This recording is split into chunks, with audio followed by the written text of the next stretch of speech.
আসসালামু আলাইকুম। 18 বাংলার সংবাদে সবাইকে স্বাগত জানাচ্ছি আমি ওয়াহিবা রাইয়ান। উত্তরায় বিমান বিধ্বস্তের ঘটনায় মৃতের মিছিলে যোগ হলো আয়মান ও মাকিন নামে আরও 2 শিক্ষার্থীর নাম। জাতীয় বার্ন ও প্লাস্টিক সার্জারি ইনস্টিটিউটে প্রায় 4 দিন চিকিৎসাধীন থেকে সকালে চিরবিদায় নেয় মাইলস্টোন স্কুলের আয়মান এবং দুপুরে ইন্তেকাল করে মাকিন। এ নিয়ে দুর্ঘটনায় মৃতের সংখ্যা বেড়ে দাঁড়ালো 33 জনে। এইদিকে বার্ন ইনস্টিটিউটে এখনও চিকিৎসা নিচ্ছেন 40 জন, যাদের মধ্যে অন্তত 5 জনের অবস্থা আশঙ্কাজনক। তবে কিছুটা স্বস্তির খবরও জানিয়েছে হাসপাতাল কর্তৃপক্ষ। অন্তত 15 জনের অবস্থার উন্নতি হয়েছে, তাদের দ্রুতই ছাড়পত্র দেওয়া হবে। আদিন সজীবের রিপোর্ট। আরও একটি ফুল ঝরে গেল। উত্তরার বিমান বিধ্বস্তের আগুনে শরীরের 45% পুড়েছিল মাত্র 10 বছরের আয়মানের। বৃহস্পতিবার রাত থেকে তার শারীরিক অবস্থার অবনতি হতে থাকে। জাতীয় বার্ন ও প্লাস্টিক সার্জারি ইনস্টিটিউটে শুক্রবার সকাল 9:30টায় আল্লাহর ডাকে সাড়া দেয় শিশুটি। মাইলস্টোন স্কুল অ্যান্ড কলেজের 4র্থ শ্রেণীতে পড়তো সে। আমাদের ভিজিলেন্সিটা কিন্তু প্রতি ঘন্টায় ঘন্টায় হচ্ছে এবং রাত 4:45টার সময় আপনারা খেয়াল করবেন, রাত 4:45টার সময় যখন তার কন্ডিশন ডিটেরিওরেট করছে আমরা সাথে সাথে তখন নিয়েছি। তার মানে হচ্ছে যে আমাদের ভিজিলেন্সিটা সত্যি ঘন্টায় ঘন্টায় আসে, এটার প্রমাণ। 4:45টার সময় আসছে, তখন ইন্টিউবেট করা হয়েছে, ভালো ছিল। সকাল 8:30টায় হঠাৎ করে তার কার্ডিয়াক অ্যারেস্ট হয়েছে। সাথে সাথে আমরা সিপিআর দিছি, কিছুক্ষণের জন্য সে রিভাইভ করছে, কিন্তু পরক্ষণে আর তার আমরা আসলে তাকে আর ফেরত আনতে পারিনি।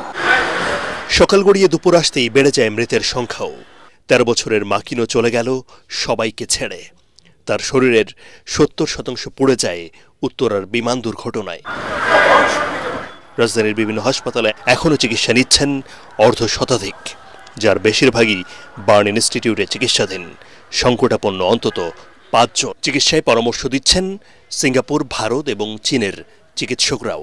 সিঙ্গাপুরের 9 জন, তারা ডক্টর সহ নার্সিং স্টাফ রয়েছেন, ওনারা 9 জন, আর 5 জন চাইনিজ টিমের সদস্য আসছেন।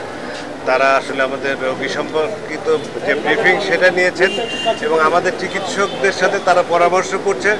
মেইনলি আসলে আমাদের চিকিৎসকরাই লিড করবেন, আমাদের 6 জন ইউনিট চিফ আছেন, তারা বিষয়টা কোঅর্ডিনেট করবে। সিঙ্গাপুরের টিমটা অনেক দিন থেকে এখানে কাজ করে, এখন চীনের যে টিমটা আছে তারাও আগ্রহী আছে, তাদের সাথে এই বিষয়টা অ্যাকচুয়ালি উপস্থাপন করা হয়েছে। আর ইন্ডিয়া থেকেও গতকাল তারা আলোচনা করে এসেছে এবং আমরা চেষ্টা করছি সমন্বয় করে তাদের অ্যাকচুয়ালি পরামর্শ নেওয়া। তবে কিছুটা স্বস্তির খবর, অন্তত 15 জনের অবস্থার উন্নতি হয়েছে। শনিবার থেকে রিলিজ পেতে পারেন তাদের কেউ কেউ। ভালো পেশেন্টগুলোকে আমরা আগামীকাল থেকে রিলিজ দেওয়া শুরু করব। ইতিমধ্যে আজকে আমরা সকালে যে বসেছিলাম অন্তত 15 জনকে রিলিজ দেওয়ার মতো অবস্থানে আসছে, কিন্তু আমরা এটাকে পর্যায়ক্রমিকভাবে দিব। কালকে কিছু দিব, পরশু কিছু দিব এবং তারপরের দিন কিছু দেব। অন্তত 15 জন আমাদের লিস্টে এখন আছে যারা বাড়ি যাবার মতো সুস্থতার পর্যায়ে চলে আসছে। আপাতত রক্ত ও স্কিনের প্রয়োজন নেই বলে জানিয়েছে হাসপাতাল কর্তৃপক্ষ। আদিন সজীব, 18 বাংলা, ঢাকা। উত্তরার মাইলস্টোন স্কুল অ্যান্ড কলেজে বিমান দুর্ঘটনায় নিহতদের আত্মার শান্তি ও আহতদের আরোগ্য কামনায় সারা দেশে ধর্মীয় উপাসনালয়ে প্রার্থনা অনুষ্ঠিত হয়েছে। সকালে মন্দির ও গির্জায় এবং জুমার নামাজের পর প্রতিটি মসজিদে বিশেষ দোয়া করা হয়। এ সময় বিমান বিধ্বস্তের ঘটনায় আহত ও নিহতদের পরিবারের প্রতি সমবেদনা জানান ধর্মীয় উপাসকগণ। এছাড়া আহতরা দ্রুত সুস্থ হয়ে আবারও স্বাভাবিক জীবনে ফিরতে পারে সেই কামনাও করেন সবাই। মুশফিকুর রহমানের রিপোর্ট। মাইলস্টোন স্কুল অ্যান্ড কলেজে প্রশিক্ষণ বিমান বিধ্বস্তের ঘটনায় ফুটফুটে কোমলমতি শিশুদের নিথর দেহ দেখে কেঁদেছে সারা দেশের মানুষ।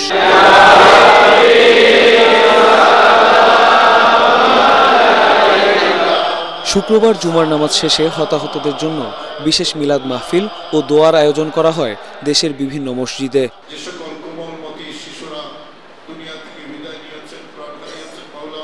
আগুনে পুড়ে যারা মারা যায়, রসুল করিম সাল্লাল্লাহু আলাইহি ওয়াসাল্লামের হাদিসের ভাষ্য মতে তাদের মৃত্যুটা শহীদি মৃত্যু। আমরা তাদের জন্য দোয়া করেছি যারা ইন্তেকাল করেছেন, যারা অসুস্থ হাসপাতালে চিকিৎসাধীন আছেন। আসলে এই পোড়ার কষ্ট এটা সহ্য করা অনেক কঠিন, তো আমরা তাদের জন্য আল্লাহর কাছে দোয়া করেছি তারা যাতে খুব দ্রুত যাতে সুস্থ হয়ে যান, আল্লাহ যাতে তাদেরকে সুস্থ করে দেন। বিশেষ করে যে সকল পরিবার মা এবং বাবা এই ছোট্ট শিশুকে হারিয়ে পাগলের মতো হয়ে গেছে। আল্লাহ যাতে তাদেরকে সবরে জামিল, ধৈর্য ধারণ করার যাতে তৌফিক নসিব করেন। মন্দিরগুলোতে নিহতদের আত্মার শান্তি এবং আহতদের দ্রুত আরোগ্য কামনায় বিশেষ পূজা ও প্রার্থনায় অংশ নেয় অসংখ্য হিন্দু ধর্মাবলম্বী। যাদের জীবন ঝরে গেছে তাদের জন্য মায়ের কাছে প্রার্থনা রাখছি তাদের আত্মার শান্তির জন্য, এবং যারা চিকিৎসাধীন আছে তারা যাতে দ্রুত সুস্থ হয়ে আর তার মায়ের কোলে ফিরে আসে। আমাদের প্রার্থনা হয় গির্জাসহ অন্যান্য ধর্মীয় উপাসনালয়ে।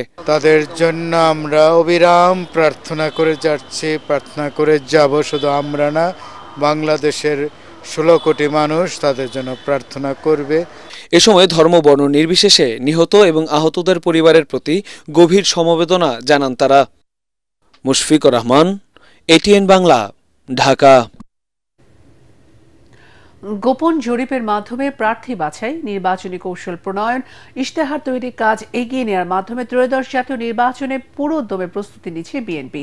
এরই মধ্যে শতাধিক আসনে প্রার্থীকে গ্রিন সিগন্যাল দেওয়া হয়েছে। দলের নীতি নির্ধারকদের সাথে কথা বলে দলটির নির্বাচনী প্রস্তুতির এমন তথ্য পাওয়া গেছে। এটিএন বাংলাকে বিএনপি মহাসচিব মির্জা ফখরুল ইসলাম আলমগীর জানান, আগামী বছরের ফেব্রুয়ারি মাসে নির্বাচনকে টার্গেট করেই চলছে প্রস্তুতি। মইনুল আহসানের বিশেষ রিপোর্ট। সুষ্ঠু নিরপেক্ষ নির্বাচনের দাবিতে গত 1.5 দশক ধরে আন্দোলন করে যাচ্ছে বিএনপি। অভিযোগ রয়েছে, গত 3টি জাতীয় নির্বাচনে আওয়ামী লীগ নানা কৌশলে জনগণকে ভোটাধিকার বঞ্চিত করে ক্ষমতা ধরে রাখে। 24-এর গণ অভ্যুত্থানে আওয়ামী লীগের দুঃশাসনের অবসানের পর ত্রয়োদশ জাতীয় নির্বাচনে দেশের মানুষ তাদের হারানো ভোটাধিকার ফিরে পাবে বলে আশা করছে বিএনপি। দলের মহাসচিব মির্জা ফখরুল ইসলাম আলমগীর এটিএন বাংলাকে বলেন, গণতান্ত্রিক রাজনৈতিক দল হিসেবে বিএনপি সবসময়ই নির্বাচনমুখী।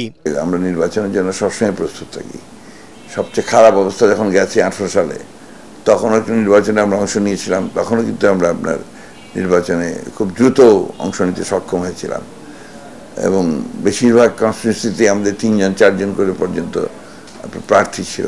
নীতি নির্ধারকরা জানান, দলের ভারপ্রাপ্ত চেয়ারম্যান তারেক রহমান নির্বাচনী কৌশল প্রণয়ন, সম্ভাব্য প্রার্থীদের বিষয়ে খোঁজ খবর নেয়া, মাঠ পর্যায়ে জরিপের মাধ্যমে তথ্য সংগ্রহ করা সহ সার্বিক বিষয় চূড়ান্ত করছেন। আমরা তৈরি হচ্ছি। নির্বাচনটা আমাদের একমাত্র পথ, যে পথে আমরা সরকার পরিবর্তনে যেতে পারি এবং গণতান্ত্রিক একটা ইনস্টিটিউশনকে আমরা শক্তিশালী করতে পারি। নির্বাচনের বিষয়ে বিভিন্ন রকমের সমাজের চাহিদা অনুসারে আমরা সংস্কারের মধ্যে দিয়ে যাই, এক জায়গায় দাঁড়িয়ে থাকি না। নির্বাচনের প্রস্তুতি আছে শুধুমাত্র আপডেট করা সর্ববিষয়ে, প্রার্থী সিলেকশন, ম্যানিফেস্টো প্রণয়ন, মানে জাতীয় ইশতেহার যেটা আমরা বলি, নির্বাচন ইশতেহার প্রণয়ন এবং বিভিন্ন সাংগঠনিক এবং রাজনৈতিক বিষয়ে সিদ্ধান্ত গ্রহণ, এগুলো চলমান প্রক্রিয়া, এগুলো অব্যাহত থাকবে। প্রার্থী বাছাইয়ের মতো নির্বাচনী কৌশলেও নানা নতুনত্ব, চমক থাকবে জানিয়ে সালাউদ্দিন আহমদ বলেন, নির্বাচনের চূড়ান্ত সময় ঘোষণার পরই বিএনপির নির্বাচন কেন্দ্রিক সব কার্যক্রম দৃশ্যমান হবে। আমরা জনগণের আকাঙ্ক্ষার সাথে মিল রেখে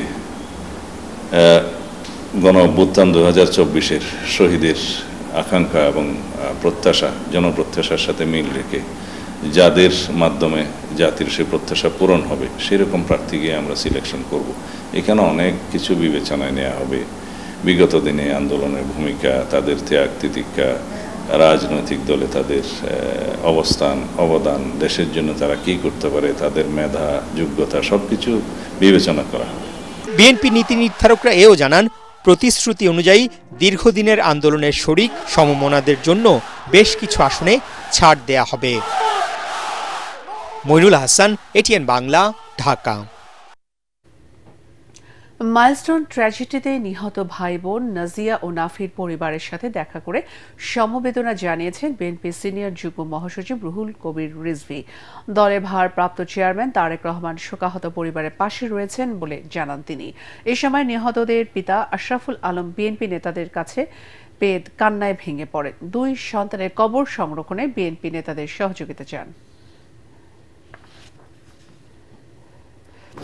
স্থায়ীভাবে কবরগুলো যাতে আরও মজবুত আকারে সংরক্ষণ করা যায়, সেই নাজিয়ে এবং নাফি শক্তি দাঁড়িয়েছে, এবং পরিবার, তার বাবা মা সবাইকে আল্লাহ যেন শক্তি দেয়, তারা এই শোক সইবার যেন শক্তি দেয়।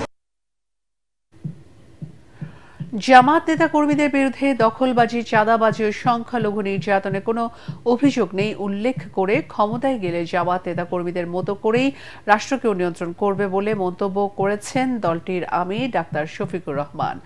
বাংলাদেশ চীন মৈত্রী সম্মেলন কেন্দ্রে ঢাকা মহানগরী দক্ষিণ জামাতের রুকন সম্মেলনে প্রধান অতিথির বক্তব্যে তিনি এসব কথা বলেন।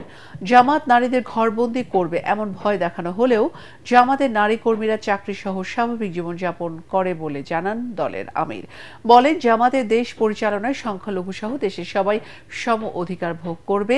জামাতের বিজয় কোনো দলের নয়, বরং মানবতার বিজয় হবে বলে উল্লেখ করে দেশবাসীর সহযোগিতা চান ডাক্তার শফিকুর রহমান। আমরা চেষ্টা করেছি আমাদের দলটাকে সেইভাবে গড়ে তুলতে, নিয়ন্ত্রণ করতে। আমরা আশা করি এই দলের হাতে আল্লাহ যদি দেশ পরিচালনার দায়িত্ব দেন, এখন আমরা দল নিয়ন্ত্রণ করেছি, আমরা ইনশাআল্লাহ দেশও নিয়ন্ত্রণ করতে পারি। আমরা যখন নিজেরা ঘুষ খাবো না, যখন চাঁদা দাবি করব না, যখন আমরা দখলদারিতে যাব না, তখন আশা করি বাকি সকলে বার্তা পেয়ে যাবেন এবং সকলের কান খাড়া হয়ে যাবে। এরপরে আমাদের সংগঠন হোক অথবা যে কোনো নাগরিক হোক, যদি এর কোনো ব্যত্যয় ঘটে, তার জন্য সত্যিকারের প্রয়োগ করার মতো আইন থাকবে ইনশাআল্লাহ। পরবর্তী সংবাদ দেখার আমন্ত্রণ জানিয়ে এখনকার মতো শেষ করছি। এটিএন বাংলার সংবাদ ইউটিউবে দেখতে ব্রাউজ করুন youtube/ATN Bangla News। ধন্যবাদ।